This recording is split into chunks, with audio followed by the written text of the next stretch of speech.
अस्सलाम वालेकुम dear students. आज का हमारा टॉपिक इलेक्ट्रिक फ्लक्स है। ये सेकेंड ईयर का हम इलेक्ट्रोस्टैटिक्स का चैप्टर कर रहे हैं। तो इलेक्ट्रिक फ्लक्स क्या होता है, इसकी एक्सप्लेनेशन क्या है और इसमें डिफरेंट जो हेडिंग्स आ रही हैं उनको हम कवर करेंगे। इलेक्ट्रिक फ्लक्स की डेफिनेशन होती है number of electric field lines passing through a certain area. तो इसको हम यूं लिख सकते हैं, नंबर ऑफ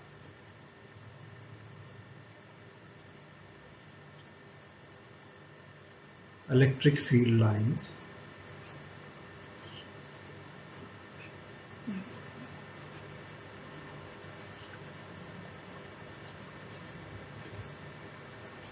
passing through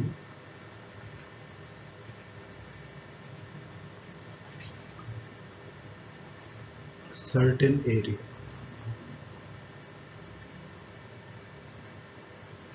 अब आप कोई सा भी एरिया चूज कर सकते हैं। जैसे हम एक एरिया डिफाइन कर लेते हैं कि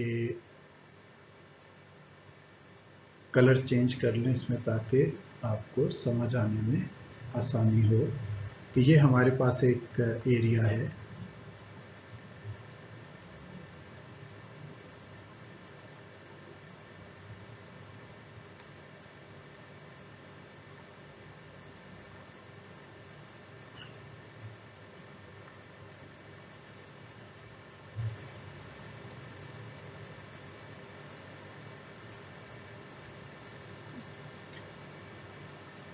तो इसमें इलेक्ट्रिक फील्ड लाइंस जो पास कर रही हैं वो हम इस तरह से लेते हैं कि यहाँ से ट्रेवल करके इलेक्ट्रिक फील्ड लाइंस इस तरह से हॉरिजेंटली हमारे पेज के मुताबिक और परपेंडिकुलरली थ्रू दिस एरिया ये गुजर रही है। अब इसमें हमें कैलकुलेट करने के लिए रिक्वायर होता है एक नॉर्मल वेक्टर। तो वो नॉर्मल वेक्टर हम इस पे बनाते हैं। वो नॉर्मल वेक्टर इस एरिया के इस तरह से परपेंडिकुलर बनेगा, एन यूनिट वेक्टर। ये इलेक्ट्रिक फील्ड लाइन हो गई।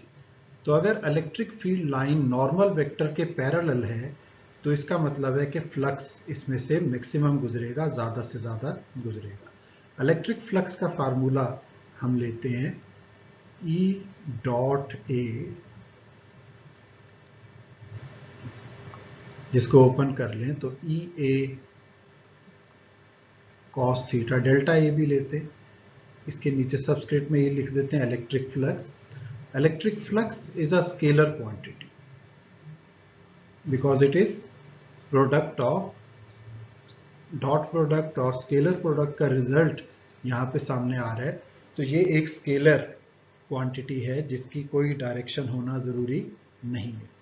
यूनिट इसकी अगर हम बनाएं तो इलेक्ट्रिक फील्ड की जो यूनिट है वो है न्यूटन पर कूलम। तो एसआई यूनिट इसकी बनेगी न्यूटन पर कूलम और एरिया की यूनिट स्क्वायर मीटर। तो न्यूटन पर कूलम स्क्वायर मीटर या न्यूटन मीटर स्क्वायर पर कूलम, ये इसकी यूनिट बनती है। So this is basically a brief explanation and a definition.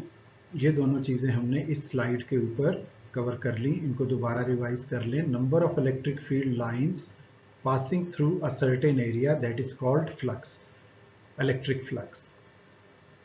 उसका फार्मूला ई डॉट ए, और उसको ओपन कर लें E dot A dot product को, तो वो बन जाता है E A cos theta.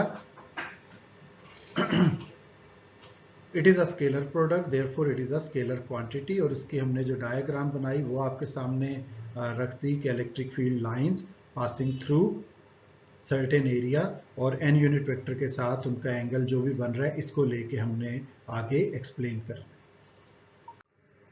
Flux at any angle, उसमें यह है कि आपके पास जो भी एरिया है उसमें से फ्लक्स गुजर कैसे रहा है।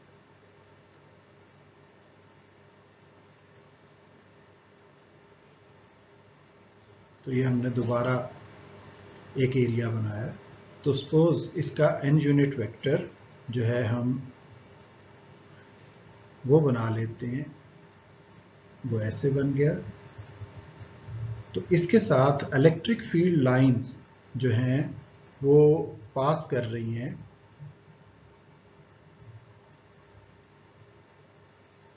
ऐसे। तो ये इलेक्ट्रिक फील्ड लाइन और n यूनिट वेक्टर के दरमियान थीटा एंगल बन गया।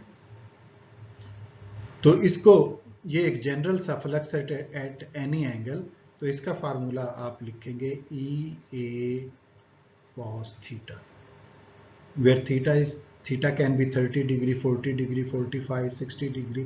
तो वो जो आप वैल्यू पुट करेंगे उसके मुताबिक इसका आंसर आ जाएगा।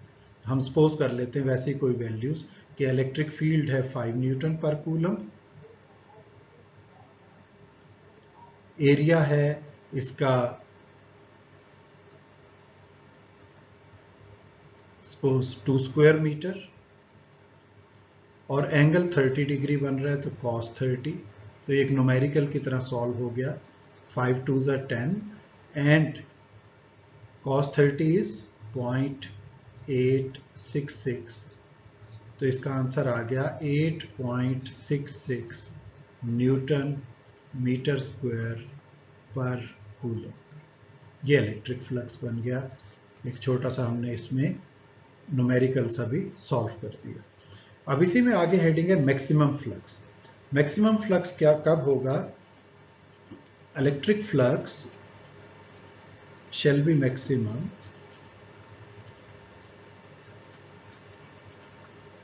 when cos theta is equal to 1। जब हमारे पास cos का आंसर 1 क्या है? इसका मैक्सिमम आंसर है। तो cos थीटा का 1 आंसर कब आता है? दैट इज, यानी इसका मतलब है कि थीटा जो है वो 0 डिग्री, आप इसमें लें cos 0 1 होता है, या इनवर्ड फ्लक्स हो तो फिर आपके पास वो क्या आ जाएगा 180 डिग्री। ये 0 डिग्री बाहर जाने वाला फ्लक्स मैक्सिमम, 180 डिग्री अंदर की तरफ आने वाला फ्लक्स मैक्सिमम। तो इन एंगल्स पे फ्लक्स मैक्सिमम होगा। तो इसके लिए अगर आप वही डायग्राम दोबारा उसी तरह से बनाते हैं तो फिर यही एरिया, छोटा सा एरिया हम यहाँ पे ले लेते हैं, इसका unit vector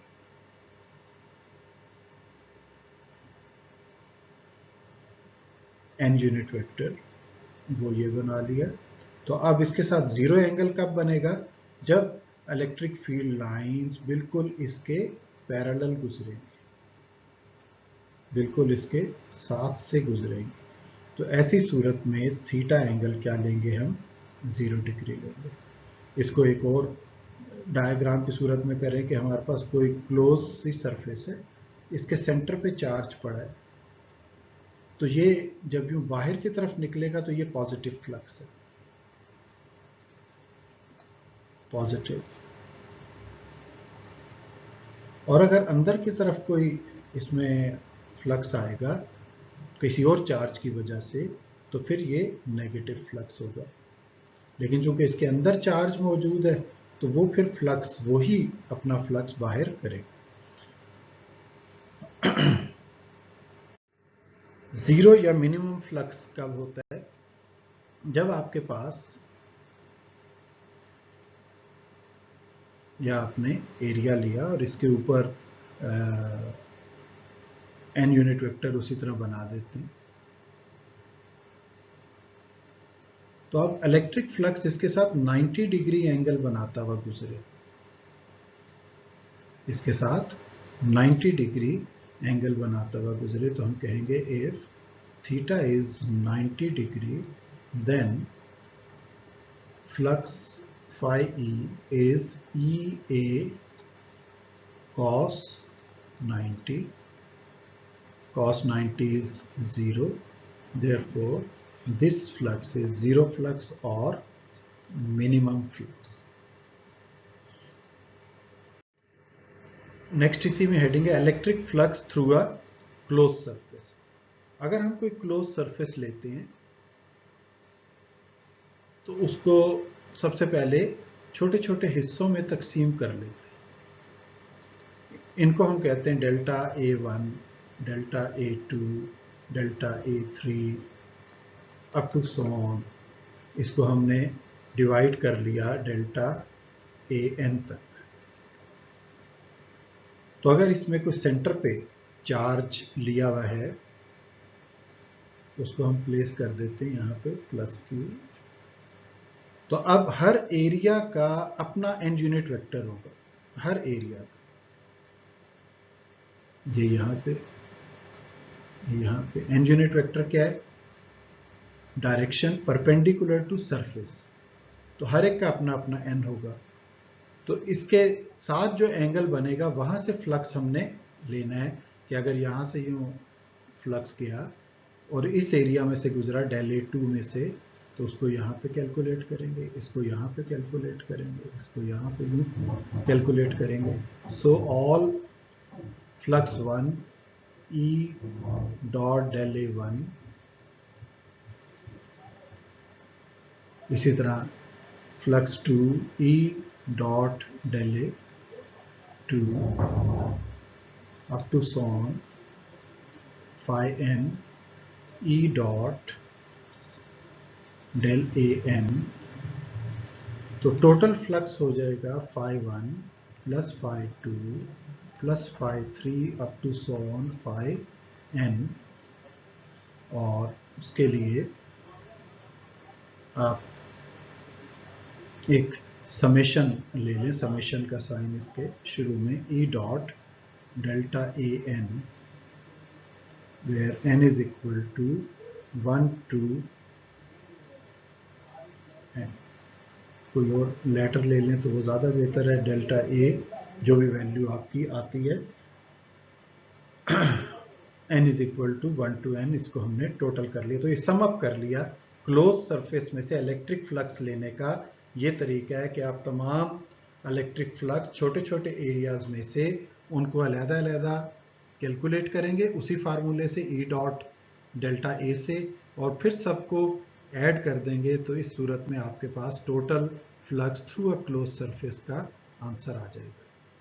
thank you very much.